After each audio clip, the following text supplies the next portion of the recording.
Hello, can you give me your name, please? Yes, my name's George Ash. And thank you, George.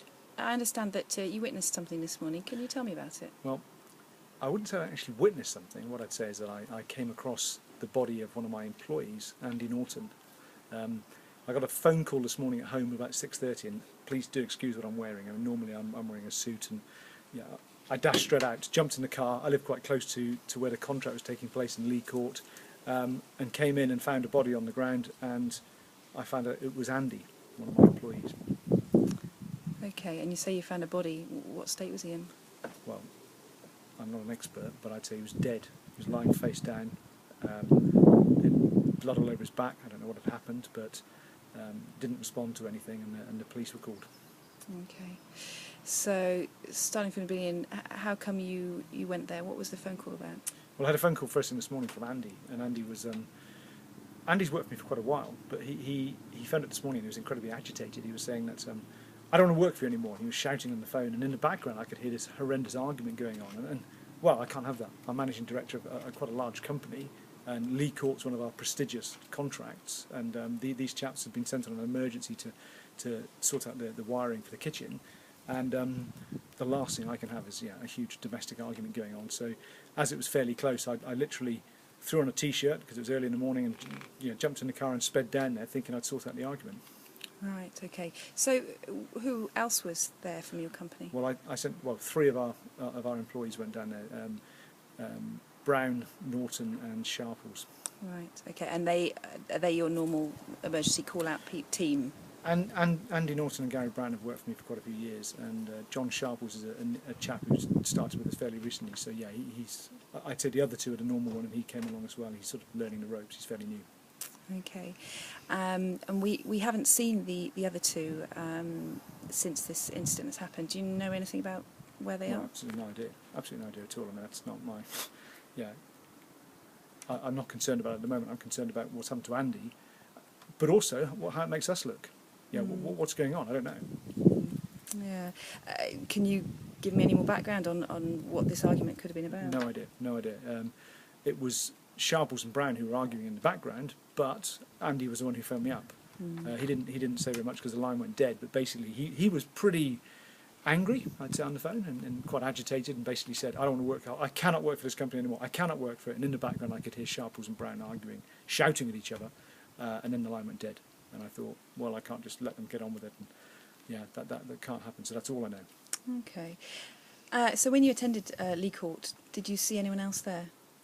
Well, as I drove there, it's quite a long drive into the grounds. I was as I drove down there, I wasn't expecting to find what I found, but I thought I'd find them arguing outside.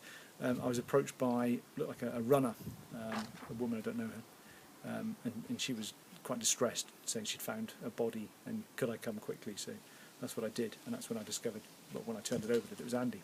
Right. Okay. So you haven't? Do you know this woman? No, not at all.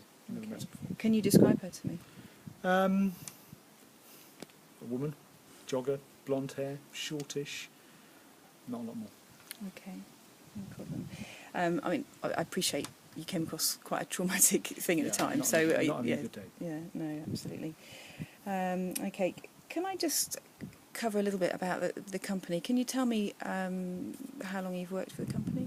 Well, it's my company. It's called TDP Contractors. We do electrical work, we do maintenance work. We hold the contract on a number of places. We cover quite a lot of the southwest. We've got about 75 employees. I've been managing director for probably, I started small, about 15 years now. Okay. And how's the company doing? Well, it's okay. I mean, in the current climate, there are a few problems, but that's the same as anyone, isn't it? Yeah, and I'm sure, obviously, it was in your interest. You didn't want to lose this contract. No, absolutely not. I don't know how that's related to this, though, but that's how it is. Okay. So just to cover that, you said that two of the staff, Andy Norton and Gary Brown, have been employed by you for a while. Can you tell me about the other man, John Sharples? John Sharples, he's been with us less time.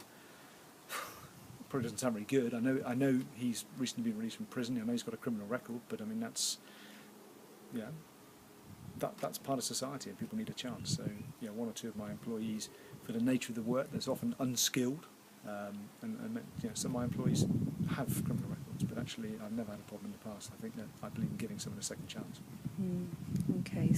So how long has he been working for you? Can't remember. Weeks, months? A year, week, I can't remember. Okay. And the other two employees, did you take them on under similar circumstances? As I recall, I think yes, I think they probably do have criminal records. I say quite a few of my employees do. To be honest, it's one way that I can start them off on quite low wages. I've got quite close links with the probation office, and some of the probation officers pass people who are trying to go straight to me, and I can start them off fairly low wages and give them a chance and see how they go. But there's a zero tolerance policy. Sure. If they mess up, they're out, and they know that. So it's giving them a chance. So far, I've had no problems. Brilliant. Okay.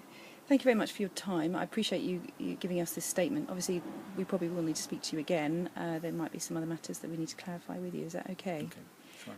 Okay. Thank you very much, then. Thank you. You're welcome.